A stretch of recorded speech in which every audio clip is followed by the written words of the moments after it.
Hello and welcome to the All 12 Signs video series for Pluto's final ingress into the sign of Capricorn in our lifetime. My name's Chloe. I work with card divination, astrology, and I channel multi-dimensional energies through my body, both in the form of physical and vocal light language, which will be happening throughout the reading, and it brings in healing, attunement, and activation codes. I am reading for Taurus in this video, so let us begin.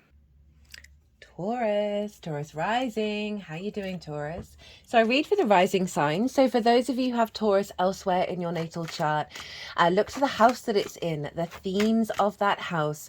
You want to apply those themes along with all the other meaning you've got going on in the sign of Taurus to the messages that come through, because it will be as if that Taurus energy, wherever it falls in your natal chart, has now energetically moved to the first house. So the astrology for the rising sign will still link in. You just got to add on your own natal chart meaning on top of it.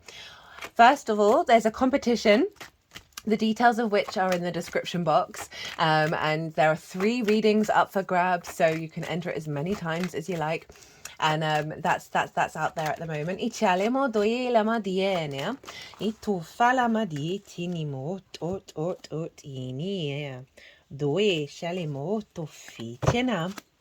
So Taurus, this is a reading for Pluto in Capricorn. This is the final ingress that's happening. And there are going to be 3 piles, 3 tarot piles. The first pile is the most integrated, expansive frequency that Pluto's intention is for this transit. Like, what's the goal? What's the main aim? The second pile is the challenge and also how to work with it. The third pile will be how tools and modalities in which to amplify this intention, right? And how to really work with this transit. So that's what's going on with the tarot. So Taurus rising, where is this happening for you? This is happening in your 9th house, the house of the gods.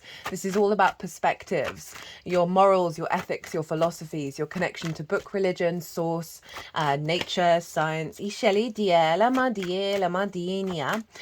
All these matrices that are bigger than ourselves, but we know that we're a part of, and how we figure them out, right? How do we interact with the world, with the universe, and how do we perceive it? It's also linked into mastery of learning something in order to broaden that perspective and deepen that perspective, as well as teaching, because we're here to share perspectives, never to change people's minds. That's up to them. It's also linked into going and living in places that are unfamiliar to you for a longish period of time, in order to broaden perspectives. So Pluto's obviously been hanging out in Capricorn since 2008. So you've been having a complete revamp around how you perceive the world, right? And how you connect to it, and what does that mean to you? And this is now the final showdown. And the astrology is pretty wild.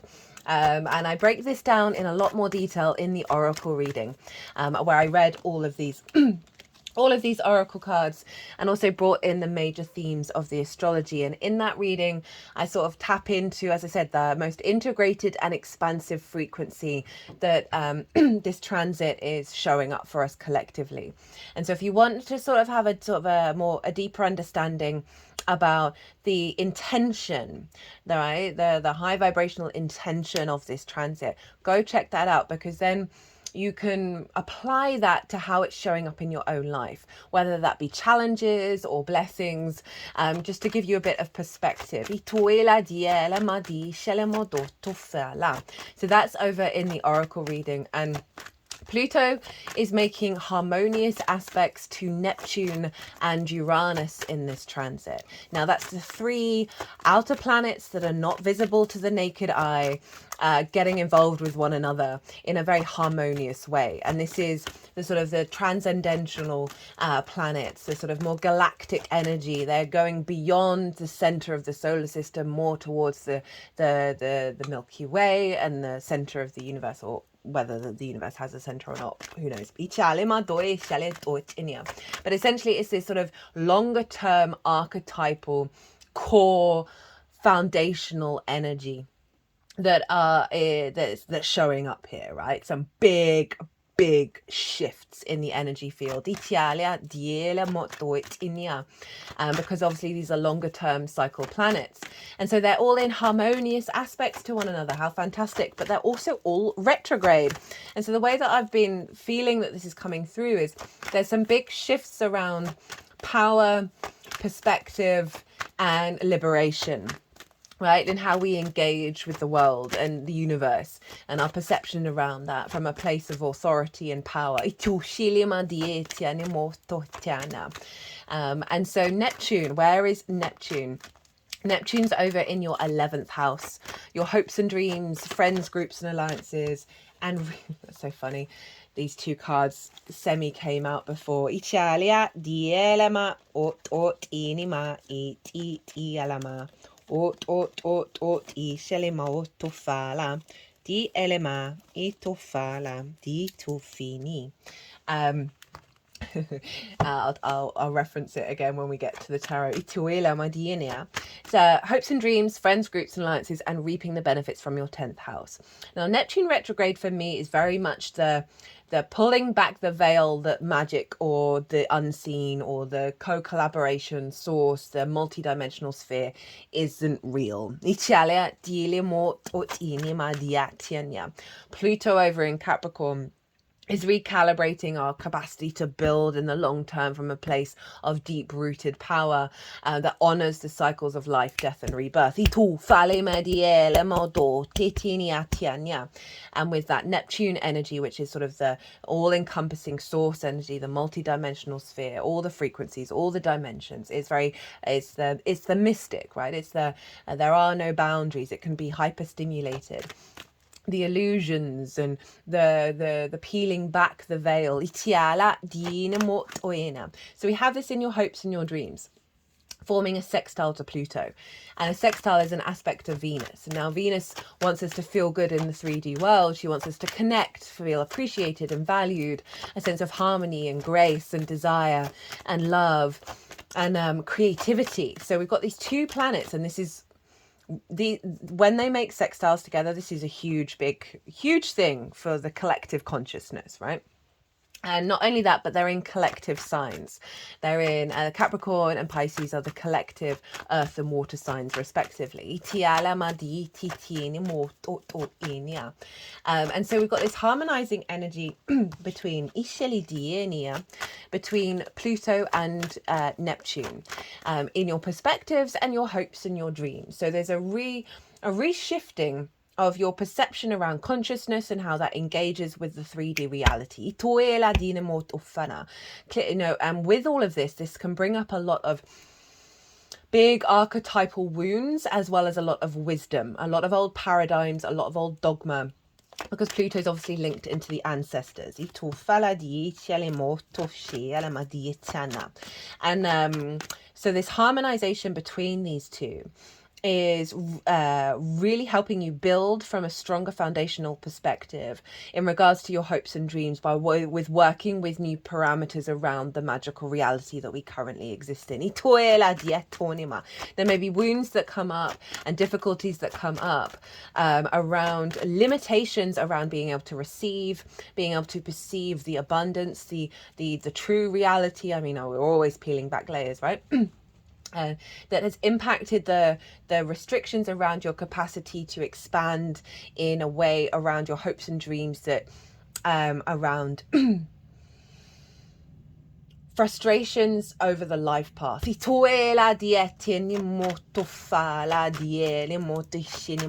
not having the vision, not having the power, not having the control, and that those things may crop up throughout this transit because they're letting you know that that's falling away. These are all happening in yin signs, right? Uranus over in your sign, Taurus. And yin is the observer, right? The pause. the taking in all of the nuances of a situation before taking action. There's an unfolding happening here. So I really want you to step into observer mode throughout all of this to see what sort of distortions come up around but the ninth house. We can, especially with everything that's going on in the world, we can step into a fear mindset.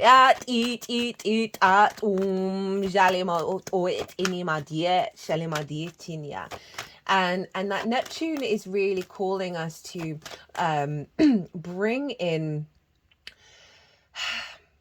the understanding that you hold everything within yourself, that it's just come up in a lot of the readings of the polarity of the distraction and the life, and how we're in this frequency, we're in this dimension where that is a very powerful tool. And Neptune really wants you to honor the experiences of what is going on and the wisdom behind every little moment. Diatu fala diet yanimo otoe chanima iti nema iti to fala dinima ditania. And so there may be sort of old pains, old hopes come up, things that may not have happened, reflections on that, reflections on the effort, the work that's going into things, and perhaps not seeing the manifestation of it. And this whole transit is really getting us to be very zen in our mentality of being in our flow state. Of being in a space of intuitive alignment rather than fear and anxiety. And it's going to be bringing up perhaps some old wounds, some old perspectives that have limited your capacity to be confident and be yourself in groups, to whether you're able to receive the benefits from your 10th house, right? And elevate a deeper confidence within yourself that you are the magician.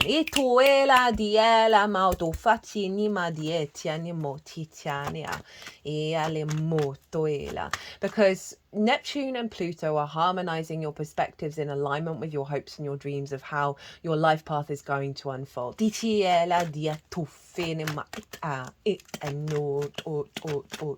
going to get creative. This may see more opportunities with groups of sharing perspectives, meeting soul family that are more in alignment with the reality of your perspectives rather than the distortions, as well as you being able to transmute your perspectives with clarity that feel very real to bigger groups. Tinima o ti shenimo toe tinima ito fala dienima itanima o tini ilama die shalamo to fatinia die lama to fanima dinia. Capricorn at the bottom of the deck. Now Uranus is in your sign, Taurus. So Uranus is trining Pluto, and trines are an aspect of Jupiter. They provide wisdom, elevation, expansion, a sense of confidence and knowing, a sense of opportunities and abundance. And so Uranus is wanting you to be you, right? There's no getting around it in the first house. Uniquely yourself. It is very independent. It's looking towards the future. It's very maverick and it's in its ideology. So we have a recollaboration to your rooted power around your perspectives.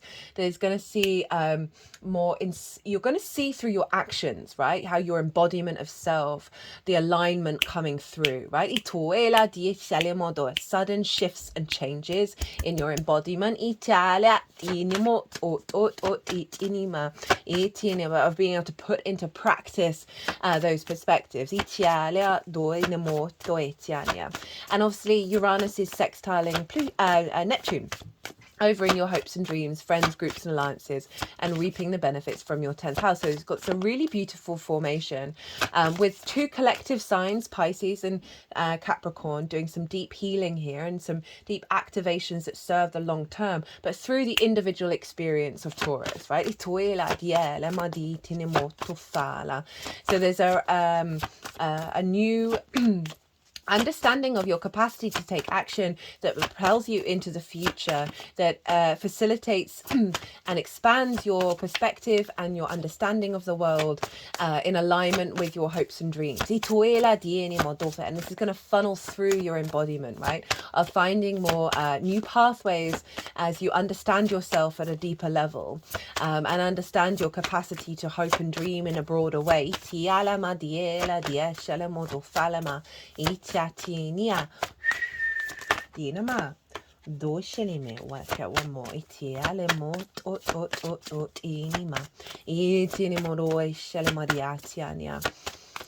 And this is there's an energy around this, around, as I said, like old perspectives, old dogmas, old okay, you're getting 3 oracle cards here. Old perspectives, old dogmas coming through that have kept you small, right? You know, I said the word that you becoming your own magician, and I noticed when I said that, I was like, it was obviously, it was channeled, and I was like, that wanted to come through, of you stepping into the power that you have the capacity to create your own reality, to create your hopes and dreams, and that becoming more embodied. Right, let's get into the tarot. So the intention of Pluto, of what this transit's all about, right? So this is the 3 of Swords, the 8 of Cups, the 4 of Swords, and the 9 of Cups. Now these 2 cards poked out and I kept going, and then they came out together. They hinted at me separately and they came out together. This is fascinating to me because this is the 3 followed by the 4 of Swords, the 8 followed by the 9 of Cups.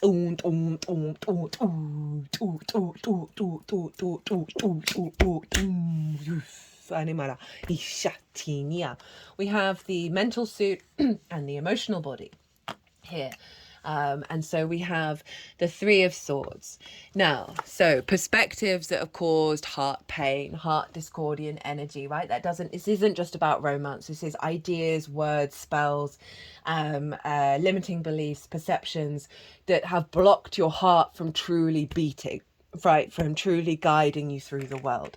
So Pluto's intention is for an awareness of this to come through and to move away from it, right? So what's going to come through with this transit is a releasing of these 3 of Swords. And so the intention of Pluto is sort of to bring these to the forefront in order for you to observe what your emotional response is to these constructs, to these perspectives that have come from. So we're dealing with really core archetypal energy. We're also dealing with Pluto, which is linked into the ancestors. So like the past life energy, that we often hold a lot of wounds, a lot of old ideas that have come from previous incarnations, that have come from the ancestors, that are so inherent within our frequency that they're so deeply unconscious that that they feel very comfortable, right? So this is the limiting beliefs, the trauma responses that are so ingrained that we then recreate, that our body in this incarnation thinks that feels good, right? So because these cups are upright, and this card's so powerful. This happens to be Saturn in Pisces. Saturn rules Capricorn, is influencing Pluto. So where Neptune is. So this is taking you on a journey where you're going to have the power and the confidence to walk away from some core conditioning in your emotional body that is not serving you, and you're going to go and get a higher perspective because of it.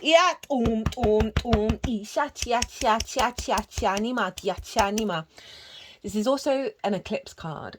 And the Pisces full moon is going to be a partial eclipse. Even though the nodes are still in Aries and Libra, the next full moon that we're going to have is going to be an eclipse. And it's going to be conjunct Neptune. Which is woohoo. And I'll talk more about that when I do that transit, but there may be a significant shift around that full moon for you, where you're like, oh, okay, no, this has got to go, because the courage to get up and actually make the effort to walk away from these things is phenomenal. We're all striving for that, right? And then we have the Four of Swords. So this is acknowledging that the Three of Swords are no longer there anymore. They're not stuck in the heart. And this figure knows that they're in a church. They're being held by something bigger than themselves. And that's giving them the time to contemplate and perceive and rest and meditate and be in a state of prayer in order to receive divine inspiration, the Ace of Swords underneath. So this journey is taking you into a place of calm, mental calm, perspective calm, and also being in awareness that there are bigger things going on and that you are safe and you're able to contemplate and figure out what is your truth.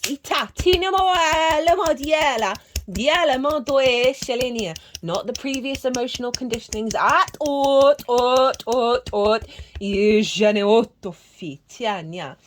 And it's coming to the Nine of Cups, which it's just, I love that. Yeah. And Taurus, I'm going to be real with you. I've tried to do this reading 3 or 4 times and the energy just felt clunky. It's felt like, no, this is not right. There's something being blocking. So for this alignment to come through after just clearing that vibe is just beautiful. The Nine of Cups, this is such a confident card. This is great for the 9th house, because this is about inner emotional alignment, a sense of gratitude and abundance, of like, I'm here, I'm present, I'm creating, I'm emotionally fulfilled, I appreciate my own existence. It's also the wish fulfillment.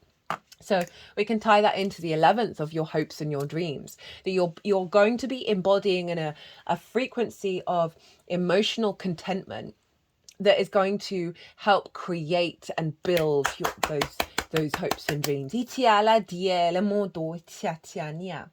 the challenge and how to work with it. We have the 5 of Cups, the 10 of Wands, and the 2 of Cups.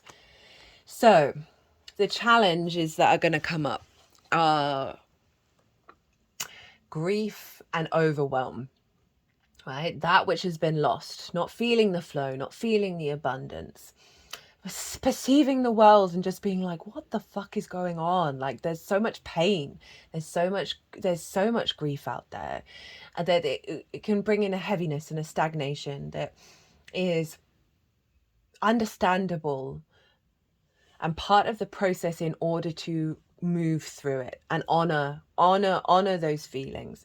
So there may be certain situations or feelings or perspectives that come up during this transit that are pulling all of this out to the surface, right?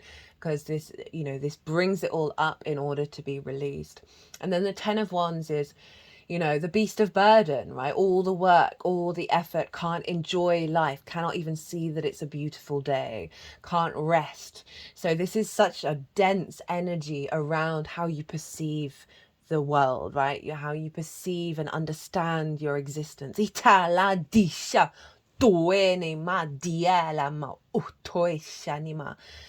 so this is going to be coming up and is going to be calling you to step into the 2 of Cups, right? So this is quite a powerful reading. That this is about integration through healing, through respect, honor, and dignity, the masculine, feminine, and spirit within you. And this is about coming to the situations with love, to be open, to receive, to be in a state of union rather in a state of separation and isolation and heaviness, right? This is This may be some inner work that you do on yourself with the masculine and feminine spirit energies within you. This may be coming to the table with this energy, with this sense of love, respect, honor. But re-tapping into the Two of Cups that is always there on the Five of Cups, of this sense of union, this sense of love, and this sense of respect. Right, and honoring of the past, but realizing that you are coming into union in order to create a new pathway. So be really kind to yourself. Really honor the experience, honor the journey, and step into it in a space of love and a desire to integrate.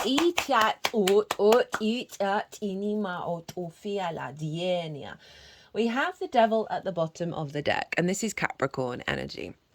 And this feels like a reclaiming of your power. Eat anima, beyond the addictions, the restrictions, the things that bind us in the 3D that keep us small, right? This feels very much like an opening up of the fertility of the horned god, right? Before it got turned into the devil, right? Our capacity to, from our perspective, Capricorn in the 9th, to manifest and build in the 3D world from a space of longevity. But the way through is love. How to amplify and work with the energy. We have the Five of Wands, the Wheel of Fortune, and the Moon. So with that Five of Wands, first off, the main energy I'm getting off is playful training. To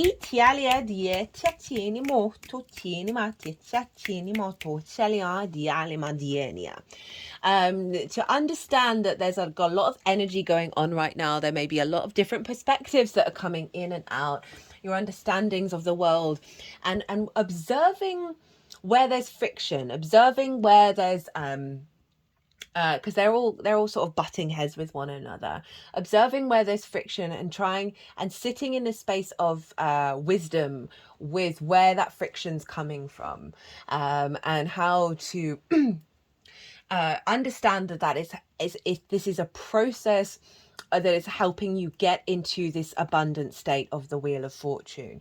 That there's lots of so this is fire, so it's the instinct, it's the get up and go energy of like what instincts. This is calling you to look at what your instincts are telling you. And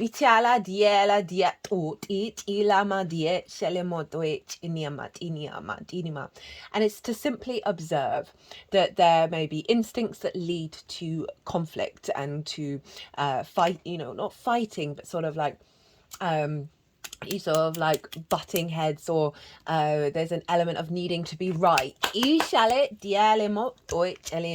rather than compromise, rather than how do we all work together. But these things are coming up because it's a training ground for you to step into the Wheel of Fortune, which is the Jupiter card, which is in the sign of Gemini, which is your second house of your skills and tools to manifest in the world, to bring in regular income. It's how you value yourself as well. So there is an alignment coming in here into your own value system, where you're able to then see that the world is always spinning. But it's in the upright. So it's saying there's a focal point through this sort of training ground area, right? Through the instincts that you have to take action from your perspectives, observing where there's friction. What does that friction mean to you? How can you then create from it? How can you perceive the wisdom from that friction, right? Making peace with it. Because the Wheel of Fortune is in the upright. It's saying that there is this outlook of things are on the up. To focus on that. It's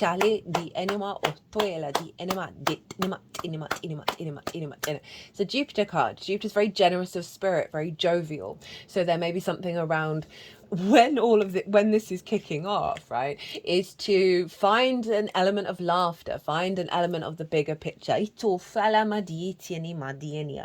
so interesting with that 5, which is obviously minor arcana with 2 major, of like, this is saying, don't sweat over the small stuff. Because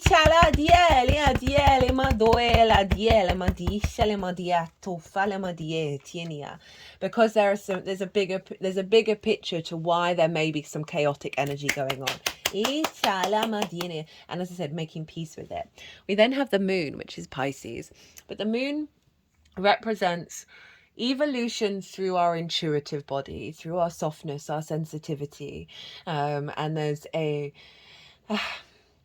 understanding of the wildness within, as well as our capacity to learn through habit. With the dog and the wolf here. So that sort of, there is this wildness here. This is this desire to play, to be in this state of chaos, and how that there is great wisdom that comes from that. And I feel with the moon following it is honoring both that and the order of life. You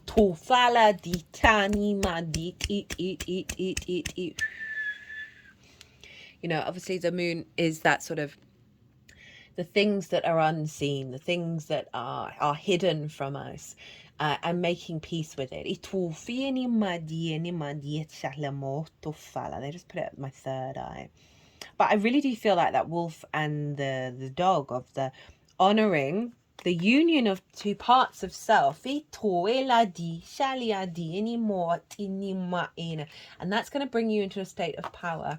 I call for softness. I call for self-care. Observe your intuition.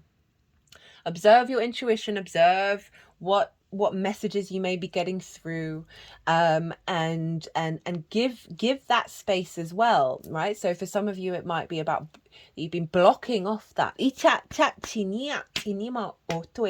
when you're like, oh, the rational reality of what's going on is so counterintuitive to the messages that you're getting.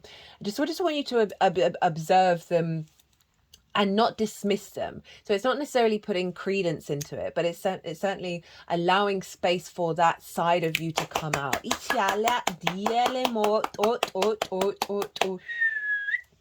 Right, 3 oracle cards. We have the empty well, the crossing, and many masks, authentic self.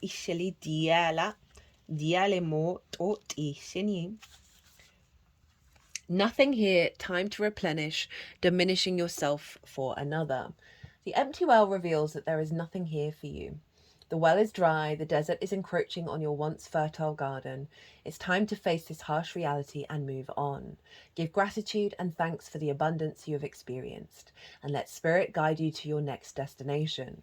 This might mean saying goodbye to someone or something, or insisting on changing the rules of the game. The rules of the game.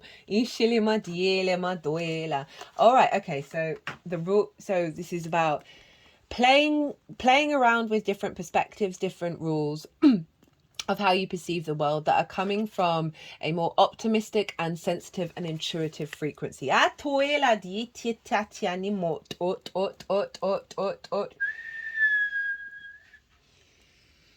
Stop diminishing yourself for the sake of another. Making yourself small will not produce the results you want. There is a lack of reciprocity, of give and take. The empty well tells you that it's time to reclaim what is yours and return what does not belong to you. The shadows cast in your direction are not of your making. You do not need to react or respond to them, as they are not real. Simply shine your light upon them and see how it dispels them.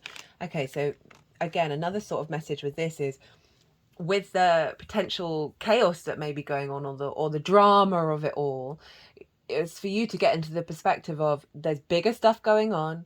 I don't need to focus on the small stuff. I'm going to step into my sensitivity, my softness, my intuition, and just let it unfold. These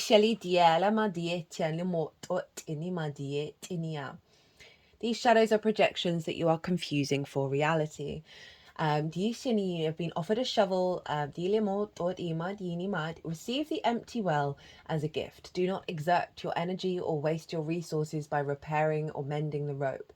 Follow the watercourse way, the aquifers that run deep in the earth, and you'll be led to a new spring oasis. You can find these underground streams, these rich natural resources, in the subterranean depths of your own heart. So I keep just getting this sort of the desire to say the rational mind, right? We're very practical, right? Earth energy. That Five of Cups, the 10 of Wands, it's not that didn't happen. It's not that isn't a particular reality, but there are other realities for you to engage in now.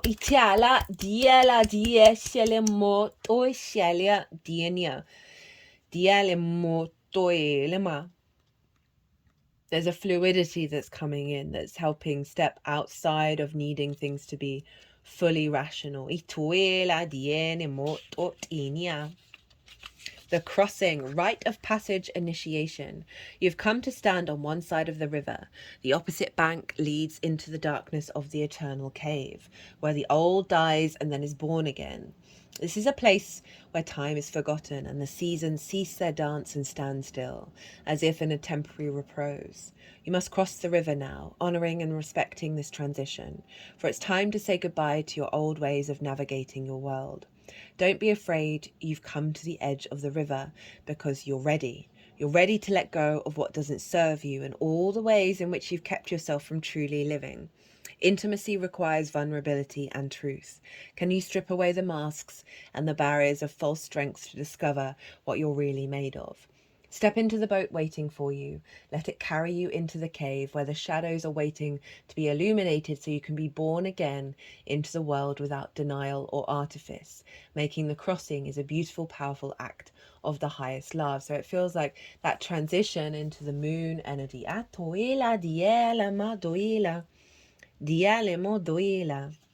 That was so lovely. Don't feel like I need to add to that. It's just sort of taking the next step from the empty well. The many masks, the authentic self, energizing internal allies, a consciousness shift. We all live in a world where everyone we see wears a mask. We wear these masks to cover and protect who we really are. We learn to do so because we've been conditioned to try and appear a certain way to fit into society. Masks allow us to belong, so we remain within the confines of what is expected. Masks are not inherently bad, rather they provide context and structure for our personalities and soul's expression. Some of us might believe that a particular mask fixed and hardened onto us is our permanent face. We forget that we are living beings with a multitude of faces, enabling us to experience a fuller, more vibrant life. Your authentic essence, right? The duet, the polarity of the dog and the wolf, the two figures there, of sort of honouring the different versions of self. Your authentic self essence doesn't want to be constrained by others' expectations anymore. Now is time to strip away the mask you've accepted and discover who you really are. A new self is emerging, and your perception changes as you adopt new ways of being. Right now, it's really important to allow yourself to experiment, to experience the world in all its myriad potentials and possibilities. Try on different masks and let yourself be fluid and curious. How will you know what you love and what you resonate with if you don't take off the mask you've always worn and test drive some new ones? Your authentic essence will never change. It will only express itself differently through these optional selves. Through trial and error, you discover more and more about who you want to become. What would it feel like to explore this side of you? Anything is possible if you're willing to open up to your potential. You truly can move beyond the barriers that society has set. Use your imagination and step into your magic. Well, Taurus, I'm going to leave it at that. I hope you enjoyed this reading. I hope it resonated. If it did, it would bring me great joy and obviously help the algorithm. If you hit that like button, don't forget to enter into the competition. Taurus, be good to yourself, be good to those around you, safe travels, and be well until we meet again.